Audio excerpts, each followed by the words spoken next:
topic too. Since we kind of got fired up now, dude. I'm fucking fired up. You fired have no up. idea. Sons of Second bitches. fucking podcast today. Fucking, I've had like 15 bangs.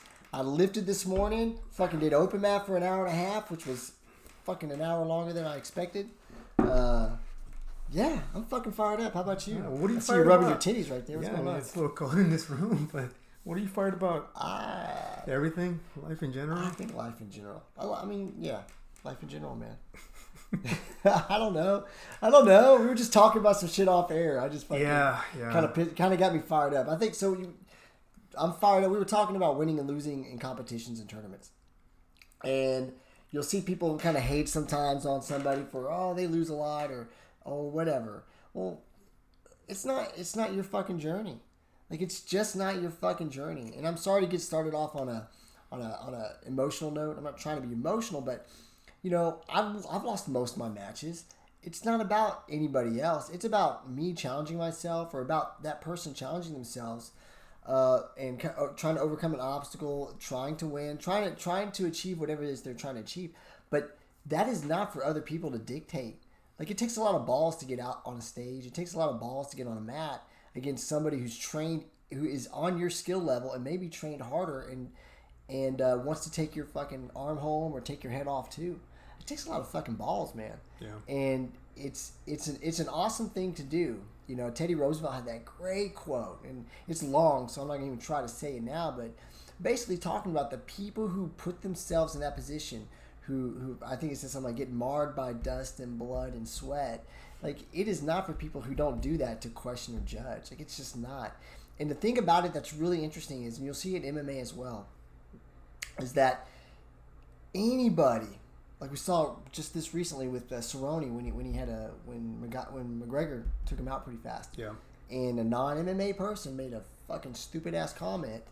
Stephen A. Smith, I can't stand that guy, but he made a stupid ass comment about Cerrone, and you saw the entire community come together like, oh no, sir, you don't get to criticize. Like, even the people who step in the cage, they will never say anything. You'll never see them say stuff like that. They'll say, well, he was short here, or he could have done better here. We don't know what happened in his training camp. We don't know if there was injuries.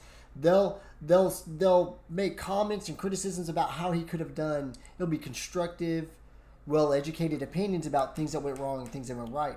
But you'll never see them say things like, you don't belong in the mat, you don't belong in a cage, you just need to retire. You'll never, ever. If there's a retire, it's out of love.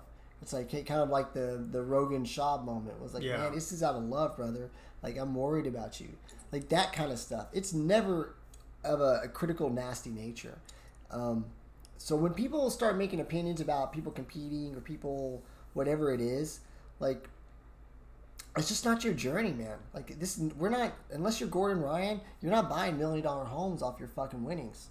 You know what I mean? Most of us are paying $100 for that little $2 possibility at a $2 fucking medal. You know what I'm saying? Like, stop taking yourself so seriously, man. Like, people compete for different reasons, and some want to be world champions, which is a noble thing. Like, it's a hell of an accomplishment. Some want to just challenge themselves. They want to put themselves out there and just fucking feel that thrill of stepping on a mat with somebody who wants to take your head off too, and surviving it, and maybe winning, maybe not, but they want the fucking thrill, you know. So I think that's an amazing thing to do. It takes a lot of courage to do that, and anybody who has a negative thing to say about that, in my opinion, they can go fuck themselves. And you know where I'm at. I'm right up here at Henzo Gracie, Houston, Texas, and Sugar Land. If you fucking want to challenge yourself with me, fucking bring it. I don't give a fuck. I don't care. Your opinion's shit. Anyway, so all right. On a lighter note, how was your weekend?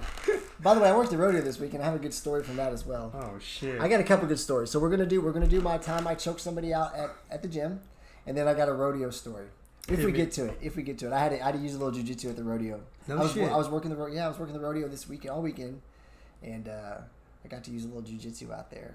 Oh shit! You might as well fucking spring it on us now. All right. So everybody, you know, the rodeo is the chili cook-off weekend, and the thing is, like, it's all private tents, but everybody pays to get in, and of course, everybody gets super hammered. It's just norm by like 7 p.m. to 8. it's suddenly everybody's just fucking hammered. And things happen. You see weird things. Mostly you see people falling down from being drunk. All right. So I'm standing there and I see some woman fall over. Well, I just see hit a trash can falling over, the trash can go flying. And it's like one of those big barrel trash cans too. Yeah. And I'm like, okay, just another night at the rodeo. No big deal. And then all of a sudden I see everybody starts yelling at me. And then like right next to my tent, they're saying, they're fighting. So I look over and there's two guys fighting. And these two deputies trying to pull them apart. So I run over there. And I grab the first one I see and rip him off. The guy that's on the bottom. And he's like, that guy hit that girl. So I was like, so I pushed him out of the way. And so that deputy was by himself with that guy. He was having a hard time controlling him. So did a little neon back action. Did a little Kimura. Ripped him back onto his stomach. Got him under control. Did a little wrist lock to get his hand behind his back, just like I teach in my videos, by the way. And BJJ Cop YouTube. Anyway, or Instagram. Anyway, so I used the wrist lock technique, and he immediately put him into compliance, and he brought his other hand behind his back. And best part was, the other deputy didn't want to use his handcuffs. Even though I was helping him, he had initiated this. Or at least he was the one that jumped in first. Because he didn't want to get stuck with the guy. So you handcuff somebody? Well, because now how are you going to get your handcuffs back? You got to wait till... So we're all working extra jobs. So the people working the overall rodeo got to come in and take care of the guy. But you may be waiting there 30, 40 minutes before they get there. Oh, I see. And so you're stuck holding on to this guy with your handcuffs. So I was like, you got handcuffs? And he's like, They're like, right there, motherfucker. Yes. I know you got handcuffs. He's like, all right. And so he got his handcuffs on him, and we got it under control. And then I went back to my tent and basically being the doorman for my party tent. So I'm not like a real Texan, and so I think I've been to the rodeo maybe once or twice in my life. You can say that again. Go ahead. I don't get it. It's overcrowded. Everything's overly expensive. I'm not a big barbecue guy, so it's just not my thing. And I don't like live music, so it's like, why would I go? But like, so everybody pays to get in. Like, there's to get into the gates, but you said the tents are. So this is the cook-off. Okay. Yes, you can pay to get into general admission. So they have some concerts and stuff going on. You can buy beer. You can whatever. You can still have an okay time. All the tents are individual parties by different companies, and they're sponsored, and they're cooking barbecue, which is getting judged, and somebody's barbecue is going to win like best brisket, best this, best that. It's kind of a big deal. But the tents are private, so you have to have special, wristbands to get in. So are those like invites, or you have to pay? You have to pay ahead of time. You can't pay there. You got to buy it ahead of time. Okay. And they're not cheap. No shit. There's a lot of money getting flown around out there. Give me an average. What do you think for a bracelet? Average. Oh, for a bracelet? Or to get you in a tent. What would you say? Well, I mean, there's sponsorships, and then there's I'll be honest with you. I've been working all these years. I've never asked how much a bracelet is. Yeah. I'm going to say probably about $100 a bracelet. Oh, shit. Probably. Well, you got to realize it's free food, free alcohol all night. And it's good food, bro. It's good Texas barbecue. Yeah. And as much beer and liquor as you can drink, and they all drink their weight in liquor. Like, for real.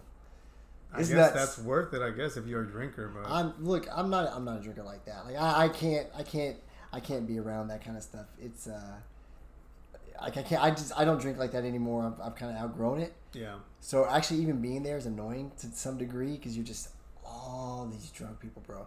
And it's like you have the drunk guys who just keep repeating the same story to you because you're a police officer in uniform. Everyone wants to talk to you. Yeah. You got the grabby old ladies that like to come fill you up because they think it's okay because you're in uniform, and so they want to, whatever. And then you got the married women who want to fucking hit on you, which is really annoying. And then you got the drunks flying. It's a shit show for a lot of it. And then you got everybody trying to sneak in your tent that doesn't have a bracelet to get in. So you're snatching guys constantly. They're always trying to wait till you're distracted. It's not 5 hours of chilling.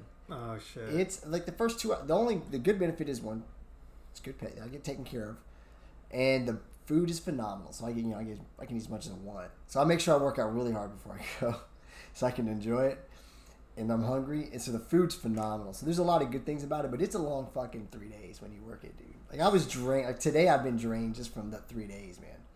So I would imagine, because it was a 3-day weekend, so I would imagine probably a lot of people came in this morning to open mat. probably a little bit tired, a little bit hungover. What are your thoughts? Have you noticed like these fucking guys that'll come in and they'll like kind of lurk and they'll wait for people to get super tired. Oh my God. Or maybe they like to show up 30 minutes. The latecomers? Or either that. I've noticed two trends. One, the guys that will kind of lurk around and just watch everybody, but they won't roll for like... They're like this guy? Yeah, it's almost like they're taking inventory. Yes, they're like kind of taking inventory on who should I start with? Well, that guy's pretty good. I don't want to go with that guy. Maybe this guy. There's that guy, and then there's the guy that usually will come in like about 30, 40 minutes late when everybody's like been getting after and they're super tired. And then of course they're nice and fresh and want to be like, hey man, you want to run? It's just like, fuck. You know, like have you seen this trend or is it just me? So no, this is, oh my God. There's a couple guys. I'm not going to name names, but I see them do this at open mat, and is one in particular for sure. But they'll be coming in. So like, it starts like our open mat starts at like 10 a.m. right? So everybody's usually getting here by 10:15, 10:20 and getting after it. So if you come in about 10:30, 10:40, you're seeing guys working, people sweating, people working, they're getting after it, having a good time. And then you see these guys start creeping in like at 11:30. And there's a couple that do this, and and they're fucking fresh. Like they're coming in all fresh, and they immediately start asking guys who are exhausted. I've had this one guy twice do this to me, and I'm like, no. Like I've been rolling for like an hour plus, and I'm like laying on the mat on my back, just exhausted from just working hard. Come up, him walk in fresh as shit, and he likes to roll hard too. Hey man, you want to roll? And I'm like, no, I'm not rolling with you. Where were you 40 minutes ago? Yeah. I would have loved to take you apart. But I'm not. We're not doing that right now. You can go find somebody else, man. That's a pet peeve of mine, dude. Like people coming in late to open mat and just looking to take advantage of everybody's tiredness. So man, I'll admit this. Like when I first started going to open mats, in my mind, I thought if it's from 10 to 12, that it's just kind of like just get there when you feel like it. I didn't realize till Brian called me out one day because I think I was at my other gym at the time, but it was like I got here like I don't know 40 minutes late or probably an hour late, and he was like, "Hey man, open mat starts at 10," and it was just kind of like, but it's open mat. Like in my mind, I didn't put value on it because it's open mat. To me, it's almost like at the time I thought like it's not real. This is just more like recreation or extra credit. Like it's not like you're telling me that class starts at this time. Like I got a big pet peeve about being late for like class, but when it was open mats, I was just kind of like, it's just an open mat. It's not, there's no importance or value that I would put on it because I was just like, it's just whatever. And then it wasn't until I started getting like, later in purple and brown that I was like, okay, you need to be here on fucking time. Make sure you're stretched out. Cause I started jiu-jitsu super late. Like I was like, probably 30, I think, when I started. And this is a curse and a blessing for me that the reason I would start coming in early was because I need about 3 rounds, maybe 4 sometimes to get like a really good sweat going, feeling real loose and stretched out. So the advantage for me is that while everyone's starting to take that nosedive and starting to get tired, like all these young Thundercats, I'm barely hitting my groove. Like, all right, now I'm feeling, I got a good sweat going. I'm loose, let's get after it, So it kind of works to my benefit, but like, yeah, man, for the longest, like, I just thought it was just like, it's just a fucking open mat. Like, who cares? Like, you don't have to be on time. I remember one of the last open mats I was at, like, some dude showed up literally like 10 minutes before open mat ended. And like, Brian was like, hey man, it's from 10 to 12. It's not at 12, we're going to stay here later because you wanted to show up, 10 minutes before it closes. And I just remember thinking about that, and I was like, damn, who does that? Like, that's a little bit beside yourself. Like, you're going to fucking show up 10 minutes before it ends. I guess he just assumed that we would all just stay and roll. But I have noticed that, like, the few times that, when I used to come pretty regularly, that you've got those, like I said, 2 guys, the creeper and the super guy that wants to be super late just to let everybody get worn down. And I'm just like, damn, which is a big, weird douchebag, We should get those 2 together and have them do like a death match and shit. That would be pretty good, man. That would be pretty. Open mat was good today. I actually had some really good rolls. So I ended up rolling a lot longer than I expected. But I felt great. Like it's like ever since I hurt my knee, I was like nervous. Man, today was I felt really good, and I felt like the combination of all the working out I've been doing, all the lifting, along with a lot of training, and really starting to come together. And I even rolled there's like this 5-stripe black belt that comes up here, and I had a lot of fun rolling with him. We rolled like 10 minutes straight. It was fun. It was 5-stripe black belt, yeah. But it was still fun, and he showed me some cool stuff afterwards. But I was feeling great, and then I left. I was like, man, like I had a couple guys, man, I guess your knee feels good, huh? I was like, yeah, man, I feel good. And I go to see my brother, and then I'm suddenly I feel like a little something in my knee, and I feel behind my knee, and it's swollen again. I was like, no, man, since we were talking about Jiu Jitsu injuries the other day, and I was like, God dang. And I didn't wear a brace because I'd lost the brace that I had. I had to go fucking buy a new one today. And that probably would have helped a little bit. But, man, it's like, it's injuries. But the open mat today was phenomenal. I didn't see of course, I left at 11:30, but I didn't see that guy. But maybe he came in right after I left. Right after you left. He peeked around the wall. He was like, oh, he's gone. I guess I'll come in. No, is he tired yet? Okay. Man, since we're talking about open mats and mats in general, I was thinking about this recently, and we have a lot of kids that train, a lot of parents that are actually starting to train as well, which I think is the coolest thing ever. But I've always kind of been like on the fence about like coaching, in the sense of like when you're dealing with kids. What is your opinion on like, should parents be allowed on the mats watching their kids from like 2 feet away, or should they be kind of in a separate room? During class? Yeah, during class. Man, I really think you you have to have a separate parent area to watch, because if you have the parents close to the mat, and it's a natural thing to want to tell your kid to help your kid, right? You're wanting to help your kid get better, or in some cases maybe you're reliving some stuff through your kid, but whatever. A lot of that's natural. So when you get close, you start yelling things and saying things, and of course you're interfering with the instruction. You're interfering if they're competing with whatever. And there really needs to be, especially in both situations, but especially in class when they're supposed to be learning, you got to have a separate parent area. You just have to, and that way they're in their parent area or wherever the assigned parent areas are. Because I know we have a couple in our gym because of the way it's built. Yeah. And they need to stay there. They can't be getting on the mat and interfering, because that's all that's going to happen. They're just going to interfere. And I know it's hard for parents sometimes because it's their kid, right? And so some parents are like, well, that's my kid, but there's rules. And you're just going to interfere. So just stay back and let the coaches do the coaching. I think you got to have separate parent areas. I don't know of a gym, I'm sure they exist, where parents are allowed to get up on the mat and uninvited and interfere or do whatever they do when they get close. I mean, maybe they're just trying to take pictures, but regardless, you gotta be careful how you do it. Man, the whole parent thing, I've always thought that it should be 100% like a whole separate area.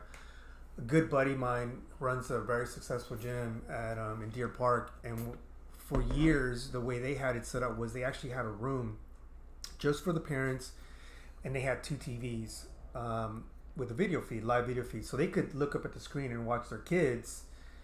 And I just thought that was like the greatest idea ever, because now you don't have the parents taking up, crowding the mats and yelling out stuff. Because we talked about it a little bit last week, and I kind of was talking about how parents need to manage their expectations. You can't bring your kid to any kind of martial arts and think that they're going to be some phenom overnight. And parents, I think sometimes they just have these unrealistic expectations of their kids, so they have a tendency to want to get closer and closer to the mats and start yelling out stuff. And sometimes, it's like you see that their intentions are good. They just want to kind of help support the kid and kind of help push them. But then I just don't think they understand that it creates kind of like that distraction where instead of listening to the coaches, now they're constantly looking over their shoulder, looking at you. I see it all the time with the kids where like we're teaching and we're talking to them and trying to explain something, and they're immediately looking over their shoulder, looking at their parent, or like especially if you're correcting them on something, they'll start looking around for their parent like, oh man, I think they think maybe they're in trouble because you're just trying to help them, and they think their parents are going to see them. Mm-hmm. So it creates this weird thing, because now I know the kid's not paying attention. He's looking for his mom because he wants to make sure, he's trying to figure out if he's in trouble or not, if his parents sees that maybe he did get in trouble, And so I always thought like, that's the best thing, is to have a 100% separate room where the parents could watch you on a live feed, but they're not actually on the mats. And so my good buddy, recently I was talking to him because I saw he had posted some pictures on Instagram. I remember looking at one and I was like, what the hell is that? Where's their benches and where's their parents there? And I talked to him about it, and he was like, man, he's like, we had to switch. He's like, we had to go to that business model, because he said that the parents wanted to be able to be in the same room with their kids. And it was becoming a thing, like, why can't we be on the mats? And it just kind of was like, damn, it was eye-opening, because here I was thinking like, man, you've got the perfect business model, but you've got up at the end of the day, the parents are paying, so you have to cater to them somewhat. And he said he finally had to break down and just kind of do away with that room and create more sitting area for the parents, because they wanted to be more involved. And I got to thinking, like, when you're bringing your kid to jiu-jitsu and it's like their first time or first week or whatever, you don't know anything about jiu-jitsu. Your kid doesn't know anything about jiu-jitsu. So what is this need for you to be there? Because you don't really know you don't know what's going on. You can't really provide any kind of good information or coaching, because you don't even know what the hell you don't even know. But then, what I realized it is when I watch these new parents is that they just want to get the video. They want to be able to post it on social media or show it to their friends or family that their kid, this was his first day in jiu-jitsu or whatever. And it's a big deal for the parent, because they want to be able to capture the video. And I started thinking about that too. And I was like, is there a happy medium at some point where you still have a separate area, but of course the parent wants to be involved and see every little detail on their first class? Maybe the idea would be to say, okay, look, we want you to be in this room because it's going to help him understand that for these next 45 minutes to an hour that he's our responsibility, that we're in charge, and he needs to understand that there's going to be discipline and structure. And when you're on the mats and he sees you, that just crumbles, because he's going to run to you every single time, or he's going to look for your approval. I understand why you want to be on the mats, because you want to get video and you want to be involved. So here's what we'll do. Give me your phone, and I promise you I'll get some amazing up and close video for your kid on his first day, because I'm already on the mats. I'm authorized to be on the mats, but I can't. And maybe that's where the compromise would be, where they would feel better that, all right, cool, I get where you're going with this. I don't want to be a distraction, but I still want to get those videos and those pics. Could you help me out with that? And maybe that's would make them like feel better, or kind of like create this, or like pacify them a little bit, where it's kind of like, we'll meet you in the middle. But parents, man, being on the mats, it's like it's one of those weird ones where it does, I think, create like a really big distraction. And it creates, I don't want to use the word problem, because we're pretty good here about interacting with the parents. I think here the parents understand, like, hey, the instructors are in charge. They're the ones, in charge for the next hour. But every now and then, you get some parent that's a little bit overzealous. And like I said, I thought my buddy had the perfect setup with that room, but then now even he felt pressure to kind of go to kind of that. I think it's too much to like put the parents in a separate room. I think it's too much. I think you got to have an area where they can watch and video and enjoy it. You just have to make the rules hardcore. Like, you have to be strict. And if a parent violates the rules, then you just ask them, you're going to have to leave. And if that means losing your son as a student or daughter as a student, that means that. But I can't have these rules violated. You just have to make it a hard, strict rule. And most parents, you're not going to have that problem. 99% of parents, you're not going to have that problem. Yeah, you're right. But it's always that 5%. Well, it's always the 5%. Then you let them go. Yeah. Well. You let them go. Like, it's not worth disrupting the other students' experience and the other parents' experience, because you got a couple who are unable to accept boundaries that are being set. You just let them go. You have to take that as a little bit. It's not even a loss. You know what I'm saying? You want something kind of to add to that. That's I've noticed more. Not so much the distraction of parents trying to coach or encourage their kids, but some of the chatter. Like that gets a little much too. Yeah, I've noticed it here recently, where like parents are in their corner and they're kind of they enjoy. It's a thing. Their kids come and train, and they've got parents that they get along with, so they all kind of group together, and they all have their little groups or cliques or whatever, and it's just like. You can tell, like, this is like their time to just kind of relax, shoot the shit with the other parents. But it's like, that's the one thing that I've noticed recently where it's just kind of like, there's a lot of chatter in the background now where it's like, hey guys, we're still trying to teach. If y'all want to have like a full-on get-together, like take that outside. You know, like there's plenty of space right here. You know, you can still hang outside, do what you need to do, talk, have fun. But that's the one thing that I've noticed more recently is more of like the chatter that's just like, yeah, and then, you know, you'll kind of turn around and look at the parents and then they'll look up and they'll be like, oh, hey, be quiet, you know? But like, that's the one thing that's kind of like, I started to notice that it's becoming more of a trend here recently. So, that's interesting. I don't know. It's interesting. Well, you don't, when you come in and like, with, because I know you help out every now and then with the kids. I try not to help out with the kids. I'll be honest with you. I did so much teaching of the children's You've had in the opening of this academy and the subsequent years. Yeah. That, there were days I was the only guy, because this was days before we had all these black belts, and I wasn't even a black belt then. I was like a brown belt, purple belt. There were days I was the only guy here, and we have 35, 40 kids on the mat. And to say hurting cats is an understatement. So, like, I don't mind helping out here and there, but I had my share of children, and I love kids, don't get me wrong. But I've had my share, and plus my plate's full with work and the other stuff I do. So, yeah, I need a little time to myself, like that, because that hits right into my free time on the weekends and stuff or right when I get off work. I can't really make it when I get off work anyway that early, but yeah, I'll leave. You guys are doing great with the kids. Y'all don't need me at all. Man, well, we can always use another black belt. You know? No, we got like 17 black belts here now. We're good. We've got a few, man. We're good. No, we're extremely lucky that we've got like an amazing like staff, you know, from the black belts all the way down to the purples that help, and even some of our blue belts, you know, like they come in and help out now with the kids. So it's just like, man, there's days where it's like there's no greater feeling than when we're in a class and literally the ratio, like the coaches to the students is like almost like we outnumber them in that, you know, everybody you know, like every now and then. Yeah, because it's like now you can like, I've got my two little guys here and everyone else like their little pack of 2 or 4, and it's just like, man, it's so much easier to manage. Yeah. Because believe me, I've been in those classes too, where especially with the little itty bitties, like on Tuesdays and Thursdays, those little 3 to 5 year olds, man, dude, those guys are the ones like you earn your paycheck on that day, because it's just like, just to get them to just not fall is like the toughest thing in the world. And you give me shit because I don't work out and all this. Man, I do a lot of lifting because I have to hold these little dudes by their belts. And then they'll drop for no reason. And I have to like pick them up with one hand. And by then the class like, I'm sweaty now, I'm sore. And I'm like, what happened? And it's like, oh yeah, I had to pick up this kid like 27 times. Teaching kids is so exhausting. You don't want to train when you're done. That's the fact. Like, it's facts. Like, you're like, man, I don't even want to train now. Like, I'm tired from yelling, from grabbing, from like your mental exhaustion from teaching kids.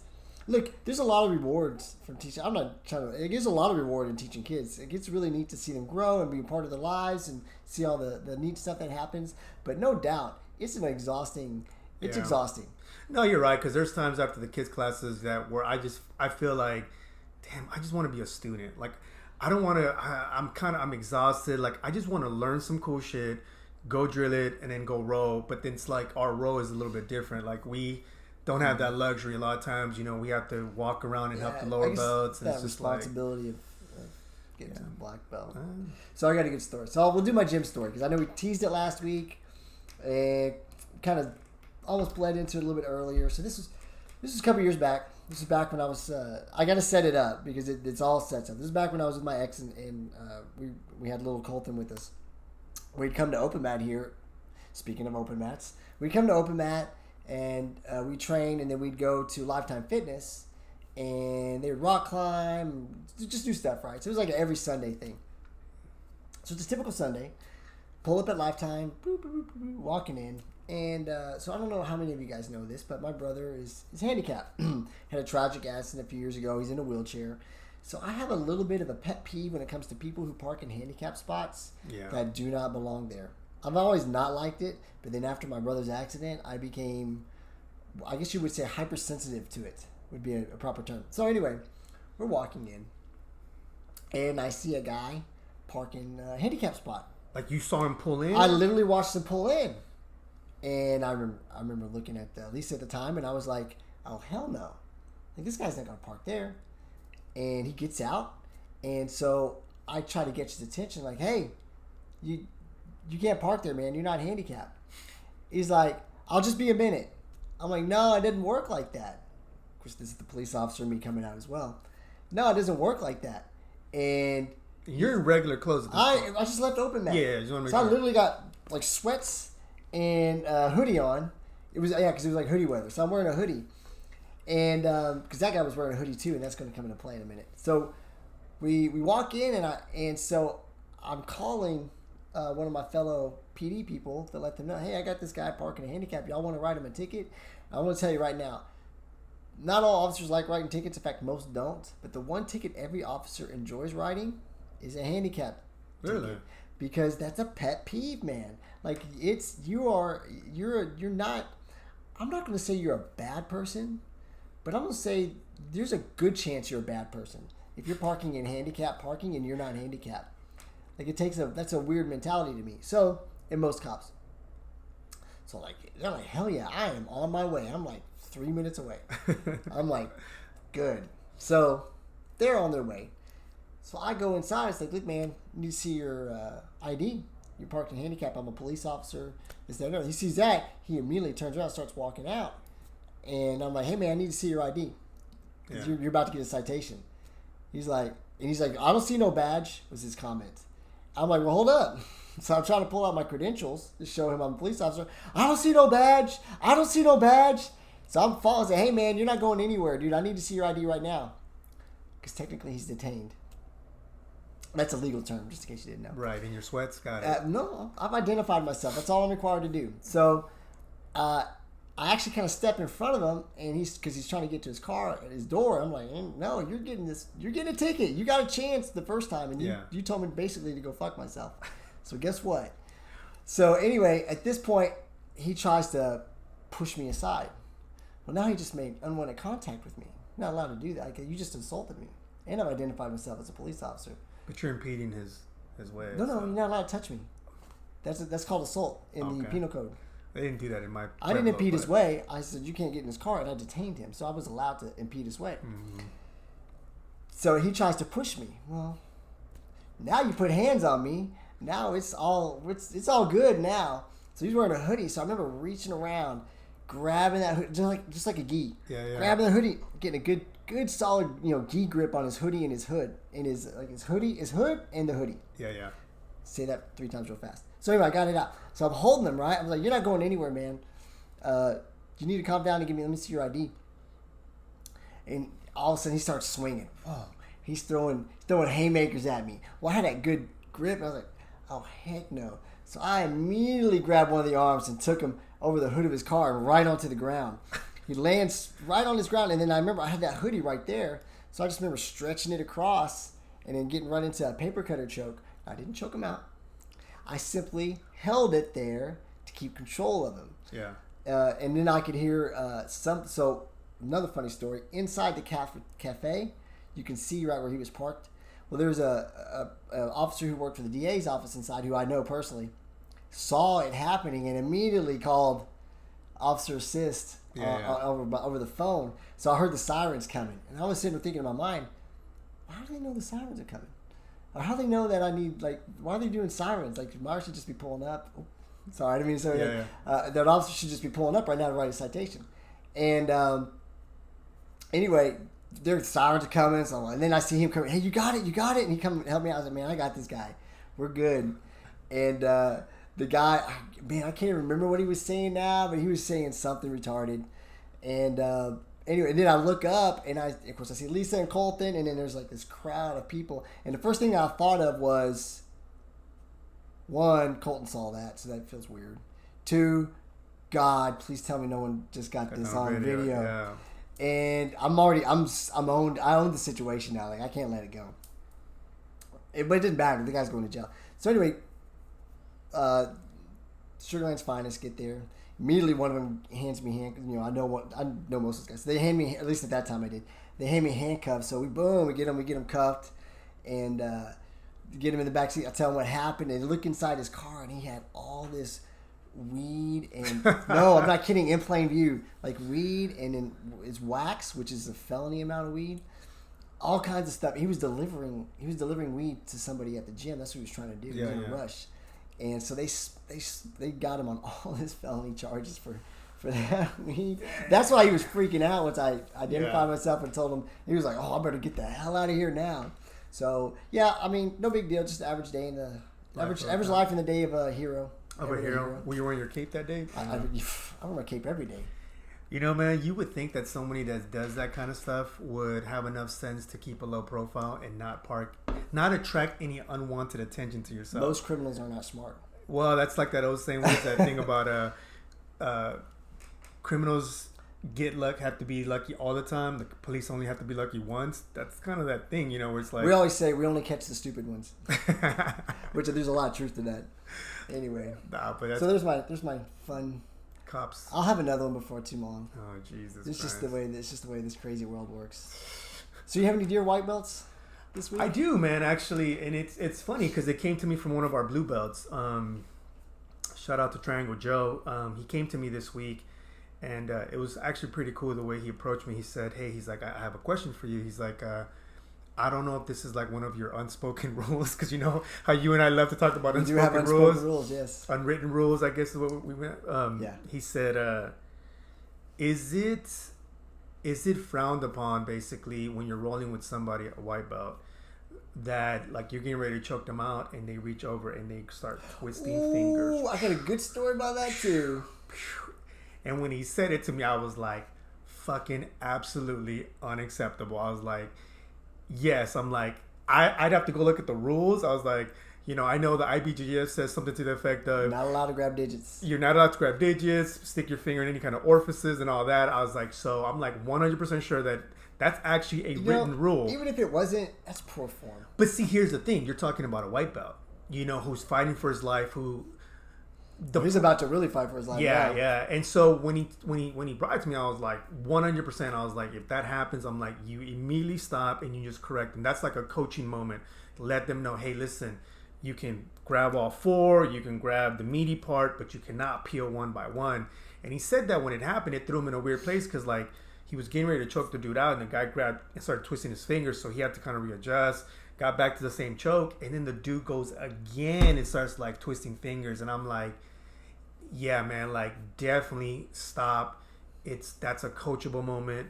So my dear white belt for you this week is, under no circumstances grab single digits. Like, one, it's illegal. Two, it's poor form. It's poor form. Poor form, sir. Poor and form. You will definitely have somebody whoop your ass. I had this happen to me with a guy, and he did it intentionally.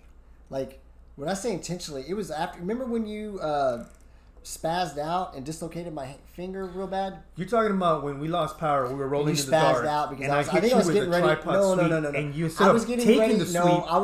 I was passing your guard. You were being swept and decided to plant your hand. I planted my hand. You spazzed out when I was passing your guard. Right, that's what happened. At any rate, my fingers landed like that, and it bent the other completely dislocated. It was pretty gnarly and had to pop it back. So anyway, ever since then I've had to tape up that finger because it's not right. Thank you very much. Welcome. And so this was not too long after that happened. Like within a week. So you still got it wrapped at this point. I'm sure, right? Well, I just tape it, right? Yeah. And it was still really jacked. Like it was all swollen up from being pretty. Like I'm sure ligaments and everything got tore up in there. And I remember telling this guy, he's like, "Hey man, just." I remember it's like my finger. I think he even asked, "What's up with your finger?" Was he a lower belt? He was a lower belt, but very athletic, former MMA type guy. And he was like, "What happened with your finger?" I was like, "Oh, I jacked it pretty good." I told him the story. Okay, so I was like, "Anyway, let's go." So we slap bump, and I catch a choke on him. I think I was going for a loop choke. Anyway, he reaches up and immediately grabs those fingers. Ooh. And I let go, and I said, "Hey, dude, like, don't grab my fingers, man." Okay. Slap bump roll. Kid you not, within 30 seconds, he's grabbing those same fingers because I'm catching a choke on him again. Oh, yeah. Oh, bro. I didn't stop us this time. I just changed positions, and I started knee riding and surfing him hard. And I was making it as miserable for him as I could. And I remember looking up, there's 30 seconds left, okay? And I remember putting him right into a bow and arrow. And so, Matt's story, I put him in the bow and arrow. He starts tapping. And I'm like, you don't get to tap out of this one today because you tried to hurt my finger. Yeah, like you intentionally tried to cause pain and damage to my finger, which is already fucked up. So my goal was, you're going to go to sleep and wake up, and this is going to be a lesson for you. Brian's like 2 feet away. He's tapping, and Brian's watching, and he's tapping, and it's almost ready. Like he's almost ready to go because it don't take that long. And then suddenly Brian yells, "Hey, he's tapping!" So like, I just naturally let go because Professor Brian's telling him he's tapping, and of course the guy was unhappy about that. But I was like, "Don't grab my fingers." Yeah. And so then Brian pulled me aside. He was like, "What happened?" I told him. He's like, "Oh, okay, I get it." And I won't say what else he said, but basically he understood where I was coming from. Yeah. So yeah.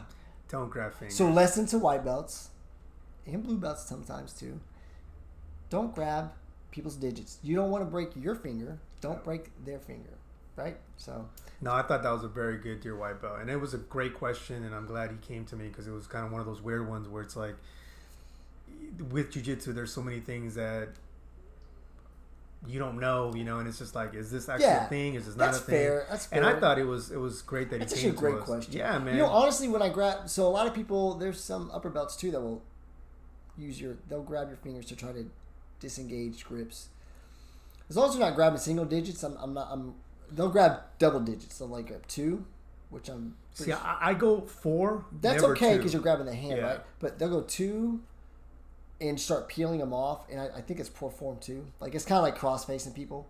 I don't think I've ever had 2, but but it's like grabbing one. Yeah, I see what you're saying. So to me, it's like cross facing people in here. I mean, sometimes it's okay. There's situations, but for a general rule, like I'm not cross facing guys I'm rolling with very often. Like unless it's acceptable that we roll that way. I just don't want to be a dick. I'll figure out another way to get to it. Right? I know how to cross face and to get to where I want to get. I don't necessarily need to do that to someone just to get the choke. I think it's kind of in that same vein. But I kind of let that go now just because in my mind I'm like, well, in a fight, someone's probably gonna grab your fingers if they can grab them to try to unwrap your arm around their neck or something like that. You need to know how to deal with that. So I kind of let it go now, depending on the situation. Like if someone's being intentional, like the last guy, and really trying to. I'm a little bit different, but if they're using it in a weird way just to try to disengage a grip, and I don't feel like anything's going, I feel like I'm safe. I'm like, okay, let me work through this instead of stopping the roll and correcting them because I feel like I'm getting better from that. But if you're trying to break my finger or you're aggressively grabbing it, we're gonna have a problem. Yeah, no, I think it was a dick move that you specifically told the dude, and then he went. Oh, it was intentional. Like, that's a whole different monster, It was intentional, and it was an ego move. Like he didn't like getting choked out. He didn't like losing. So it was a complete ego move. Yeah. And, Ah, shit. Nobody I'll leave it at get that. choked out. I'll leave it at that. So, anyway. Any shout-outs besides Beast Mode Brody? Beast Mode Brody, do not grab my fingers. Although I know you won't do that because you're an experienced grappler. No. Just shout out to Triangle Joe. Great question. But, yeah, that's all I got today. So I'm good, too. So, hopefully next week we'll have... I'm about to go lift again. Yeah, me. And so maybe I'll have... Maybe I'll get a gym story tonight. Oh, shit. I will say this: you don't have to have 87 fucking handicap spots at the roller ring, bro. Like, or Lifetime has a lot. That seems a little bit excessive to me. It's not excessive if you're handicapped. Yeah, but there's not going to be that many people that are handicapped. There's lots of handicapped people that park at the gym and go lift. Just because your lazy ass doesn't go lift doesn't mean people who are handicapped don't I'm go not lift. saying that. I'm just saying it sometimes seems like there's a little bit. There's a lot of handicap spots. We need to turn this camera off right now. All right, fuck it. Let's go get on these mats. Or we go street rules.